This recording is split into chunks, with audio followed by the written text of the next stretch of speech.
তারা আনন্দ পেয়েছে এবং বুঝতে পেরেছি যে আমরা কাছাকাছি না থাকলেও তোমরা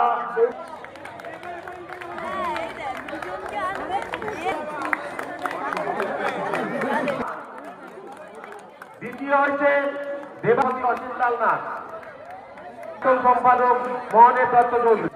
তৃতীয় হয়েছে অদ্রিজা কর্মকার। অদ্রিজার হাতে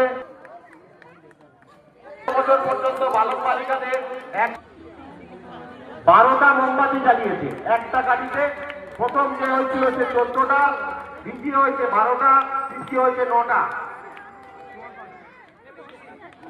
এরপর পারমিতা পুরকাই 9টা মোমবাতি জ্বালিয়েছে একটা গাড়িতে।